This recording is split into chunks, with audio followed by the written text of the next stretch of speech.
un sans-abri qui dort dans la rue, même si son état n'est pas celui qu'on attend dans une église avec un col blanc et une cravate, etc. Bien qu'il y a déjà, dans l'histoire de l'église, il y a un pasteur qui a impacté le monde. Dieu l'a appelé comme ça, il était punk, il était dans une église. David Wilkerson est un exemple que tout le monde connaît aussi, un gang. Il a amené un chef de gang au salut et ce chef de gang a continué tout son ministère avec David Wilkerson dans le salut de toutes ces bandes, les Bike Angels, etc. Aux États-Unis, c'était extrêmement connu, mais oui. Et ça a créé beaucoup d'églises et jusqu'à aujourd'hui, on voit le fruit de ce ministère. Voilà, moi j'ai une question venant de Montréal. La question du pasteur Serge de Montréal. Il demande si l'apôtre Raymond peut lui donner quelles sont les stratégies à appliquer pour réussir une église multiculturelle. Lui, il vit à Montréal. Alors il aimerait savoir si l'apôtre Raymond peut lui donner. Donc, le pasteur Serge de Montréal, nous vous saluons au nom de Jésus. Amen. Sa question est quelles sont les stratégies à appliquer pour avoir une église multiculturelle? Je crois que d'abord, celui qui a cet appel de Dieu, cette vision, doit absolument convaincre ceux qu'il va recevoir autour de lui. Tous doivent être dans ce même appel, dans cette même vocation, d'être ouverts, d'être capables de recevoir des gens qui sont différents. Et à chaque nouvel individu qui entrerait dans l'Église, il faut qu'il y ait un petit cours avec la vision.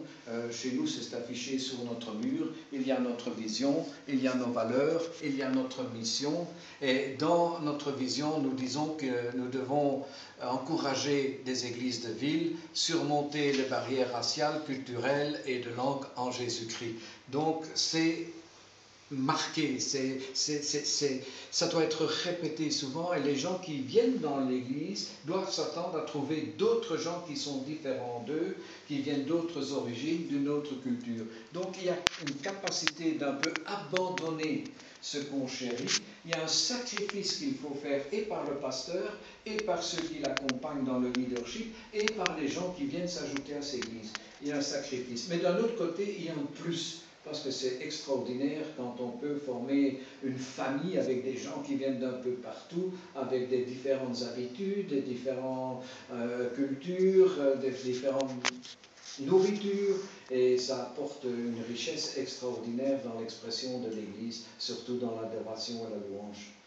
Et Dieu se réjouit quand il voit tous ces gens tellement différents former une famille et une expression d'adoration. Merci beaucoup, pasteur. Moi, j'ai retenu, déjà au niveau de la direction de nos églises, il faut tenir compte de la diversité. Donc, on peut avoir un pasteur qui est d'origine française, américaine, africaine ou autre. Donc, même quand on donne des responsabilités, il faut tenir compte aussi de la diversité dans l'église. Sinon, vous aurez une église mono-ethnique qui n'est pas aussi bien pour la croissance de l'église. Donc, tenez compte, tenez compte. Tu peux aussi travailler avec des Européens, tu peux aussi travailler avec des Américains dans ton église. L'église n'est pas seulement réservée à votre ethnie, à votre pays ou à votre langue. On peut faire la diversité. Ça. Mais maintenant, parlons d'Israël. Lors de votre dernière intervention au micro du pasteur Bobo, vous avez dit que vous avez un gros cœur pour Israël. Je dirais que d'abord, on est sous l'influence depuis presque 1550 ans d'une théologie qui s'appelle la théologie de remplacement. Cette théologie enseigne que l'Église de Jésus-Christ a remplacé l'Israël et que Dieu a mis de côté, a rejeté Israël et les Juifs et ça a été remplacé par l'Église et par les chrétiens. Cette théologie est bien sûr totalement fausse. Dieu n'a jamais rejeté son peuple. Au contraire, vous pouvez toujours le lire dans la lettre aux Romains au chapitre 11 et le chapitre 9 de la lettre aux Romains. Et là, vous verrez que Dieu a encore un avenir, Dieu a encore des projets pour son peuple. Jésus, son fils, est juif, il est encore toujours juif, et quand il reviendra sur le mont Sion, il reviendra reprendre sa position. Par conséquent, je ne peux personnellement pas rejeter ce peuple, malgré que c'est un peuple très compliqué, et je n'accepte pas toujours tout ce que ce peuple prend aujourd'hui dans sa modernité, dans sa gouvernance, les dispositions qu'elle prend.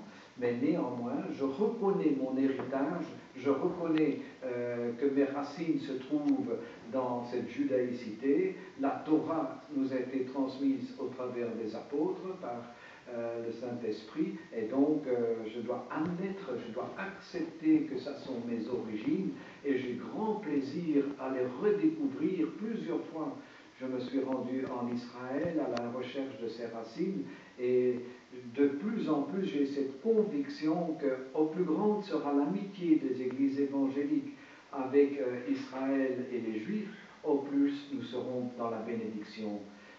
La Bible nous enseigne et nous dit et nous demande de fortifier mon peuple, crie le prophète.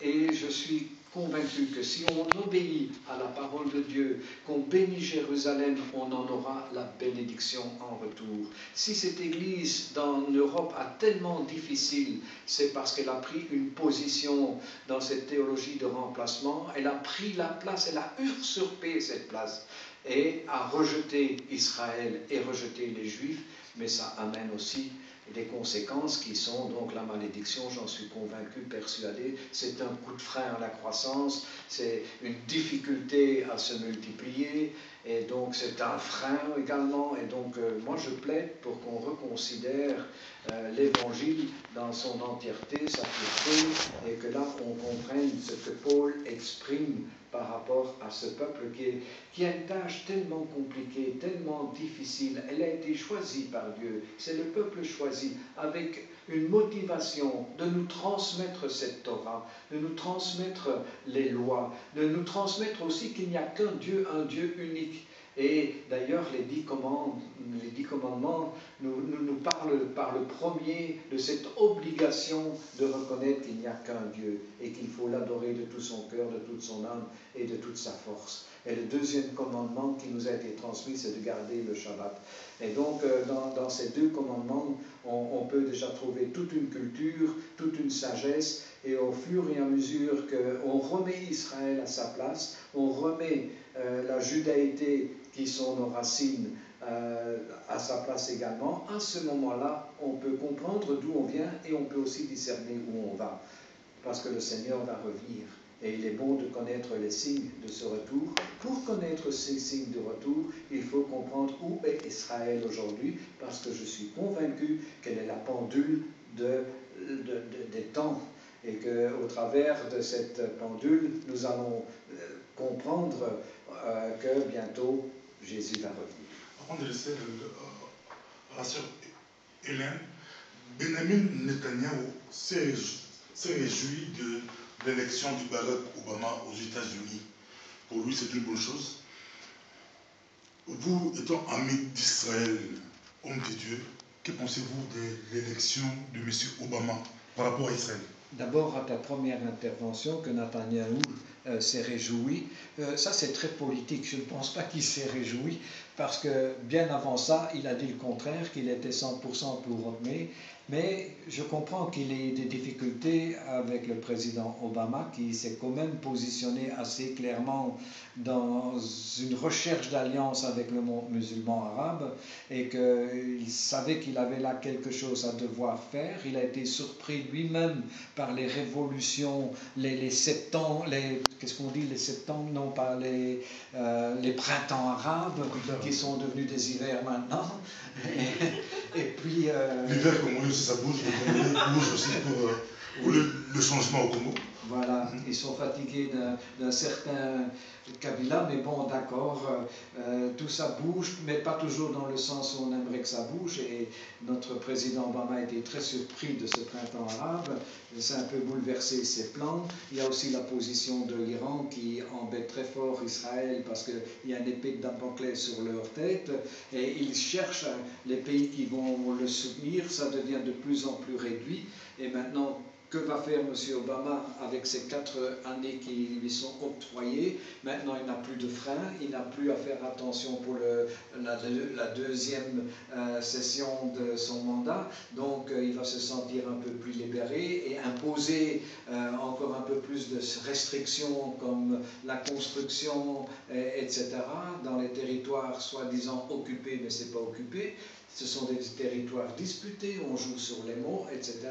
Tout cet éclaircissement dont nous avons besoin pour comprendre combien ce peuple de toujours a été persécuté, combien de génocides, combien de pogroms y a-t-il eu dans leur histoire, et malgré tout, aujourd'hui, si nous constatons Israël, ce qu'elle est, encore dans toutes les nouvelles dans le monde entier, on l'a catégorisé comme la 4e, après les États-Unis, la Finlande et je ne sais plus quel autre pays, comme étant le 4e pays au niveau de l'instruction, du développement et de la croissance économique. Donc en 60 ans, imaginons-nous que ce pays s'est formé il y a 60 ans, c'est un des plus jeunes pays sur la surface de la Terre, avec un succès éclatant. Pourquoi? Comment?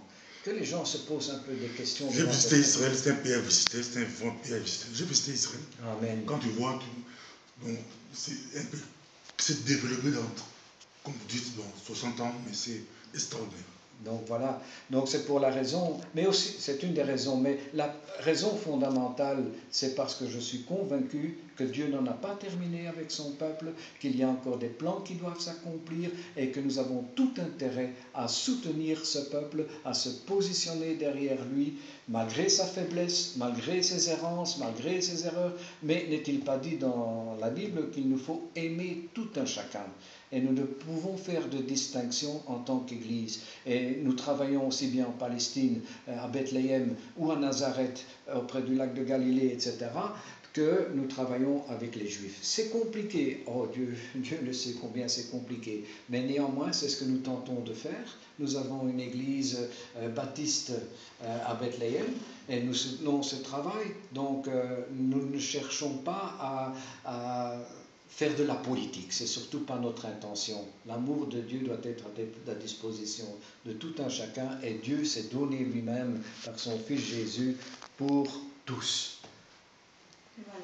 Alors, apôtre Raymond, toujours dans cet amour d'Israël, vous faites partie d'une coalition, d'une organisation qu'on appelle Coalition Belgique-Israël. Et il y a 2 semaines, vous venez d'organiser un festival en Anvers, ce n'est pas la première fois. Alors, est-ce que vous pouvez me donner plus d'explications sur le but? Quel était le but de ce festival? Oui, c'est aussi un rêve, mais aussi une obligation spirituelle que l'Esprit de Dieu a placée en moi, c'est de démontrer, prouver à ce monde juif dans mon pays, et surtout à Anvers, qui est une place forte où il y a une grande population juive, pratiquante, orthodoxe même, des diamantaires, des tailleurs de diamants, etc. Et donc nous voulions, en tant qu'évangéliques, démontrer à ces gens-là qu'ils n'étaient pas seuls dans leurs difficultés, mais que nous voulions les accompagner, les comprendre, être derrière eux, prier pour eux, pour que par l'amour transmis de Jésus, ils puissent vivre cette expérience extraordinaire où les écailles des yeux peuvent tomber et ils peuvent comprendre que Jésus, c'est aussi leur messager, c'est aussi le roi, c'est aussi l'envoyé, c'est celui qui est la seule porte pour le salut, c'est la seule vérité. Et donc notre désir est de faire connaître le Seigneur, mais d'une façon acceptable pour le juif.